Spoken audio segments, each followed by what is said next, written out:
శ్రీలంకలోని గాలే వేదికగా జరిగిన మొదటి టెస్టులో 165 పరుగుల తేడాతో విజయం సాధించిన భారత్ డబ్ల్యూటీసీ ఫైనల్ రేస్లో తన అవకాశాలను మెరుగుపరుచుకుంది. ప్రస్తుతం 53.33%తో 5వ స్థానంలో ఉన్న టీమిండియా ఫైనల్ చేరాలంటే 60% పైగా మార్కు సాధించడం తప్పనిసరి. గాలే విజయంతో జోరు మీదున్న భారత్ ఆగస్టు 23 నుంచి ప్రారంభమయ్యే రెండో టెస్టులోనూ నెగ్గి సిరీస్ను 2-0తో క్లీన్ స్వీప్ చేస్తే పాయింట్ల శాతం 57.57కు చేరుకుంటుంది.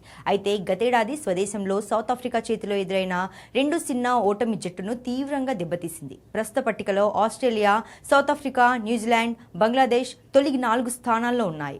అయితే డిఫెండింగ్ ఛాంపియన్ సౌత్ ఆఫ్రికాకు రాబోయే రోజుల్లో ఆస్ట్రేలియా, ఇంగ్లాండ్, బంగ్లాదేశ్లతో కఠిన సవాలు ఎదుర్కానుండడం భారత్కు సానుకూలాంశం. శ్రీలంక పర్యటన తర్వాత భారత్ న్యూజిలాండ్లో 2 టెస్టులు, స్వదేశంలో ఆస్ట్రేలియాతో 5 టెస్టుల సిరీస్లో ఆడాల్సి ఉంది. ఈ రాబోయే 7 మ్యాచ్లతో కలిపి మొత్తం మిగిలిన 8 టెస్టుల్లో భారత్ కనీసం 6 నుంచి 7 మ్యాచ్ల్లో విజయం సాధిస్తేనే టాప్ 2 స్థానం ఖాయమవుతుంది. 6 విజయాలు సాధిస్తే పాయింట్లు 60%కి చేరువవుతాయి. తొలి 2 డబ్ల్యూటీసీ సైకిళ్లలోనూ ఫైనల్కు చేరి రన్నరప్గా నిలిచిన భారత్ మూడో సైకిల్లో దక్షిణాఫ్రికా ఛాంపియన్గా నిలవడాన్ని గమనించింది.